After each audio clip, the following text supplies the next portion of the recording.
Lloyd Longfield, the architect of control. In the shadowed corners of Australian Pentecostalism, where revival fires once burned bright with promise, one man forged an empire built not on love, but on fear, dominance, and unyielding personal power. Lloyd Richard Longfield did not merely lead the Revival Centres International, he became it. From the earliest days, Lloyd revealed the steel beneath the charisma. In 1952, a bitter split erupted in Melbourne. Thomas Foster, the original leader, championed deliverance ministry. Lloyd experienced it himself, then renounced it. Persuaded by his mother and his own hunger for supremacy, he turned on Foster. Under the cover of darkness and the fog of dissent, Lloyd and his offsiders carried out what became known as the Midnight Raid. They seized the headquarters at 90 Queen Street, files, records, contracts, the entire operational nerve centre of the organisation. They attempted to take the bank accounts, forcing them to be frozen. They went after the radio slots and control of Kelvin Hall. A member's vote went 90-30 against him. It didn't matter. Lloyd moved like a thief in the night, taking what he wanted while confusion and division still hung thick in the air. Foster was pushed out. The pattern was set. This was the Midnight Raid, the quiet, ruthless consolidation of power in the dark. Lloyd didn't build Revival Centres International. He appropriated it. By the 1960s, the mask had slipped further. Elders in Geelong openly accused the leadership of descending into dictatorship. One man making unilateral decisions, ending elders' meetings, controlling finances without accountability. £1,200 vanished without oversight. Dissenters were isolated, pressured, or removed.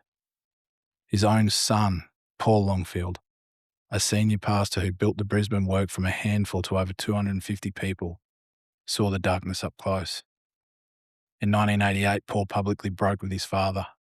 He described being pressured into extreme separatism. Other Christians labelled the accursed and the Antichrist. Pastors demanded that he preached, if legal, believers should be willing to thrust them through with a sword.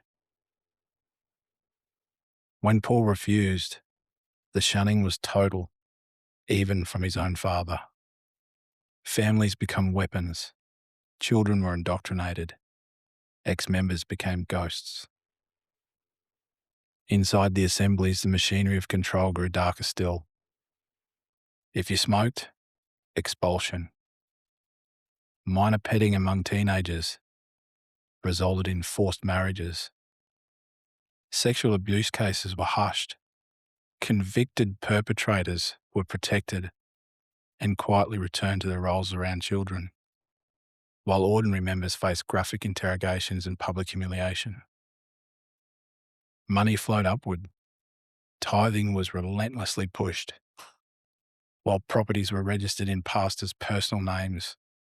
Lloyd lived in Canberra, a mansion once the American embassy. No financial transparency, no accountability, just the fear of losing salvation if you question the oversight. Lloyd Longfield was not a humble shepherd. He was the architect of a high control system that replaced the Holy Spirit with rules, love with loyalty, and Christ with himself. He broke families, silenced dissent, and built a legacy where salvation itself became conditional on submission to him. Even in death, his shadow lingers. This was Lloyd Longfield, not the founder of revival, the founder of control.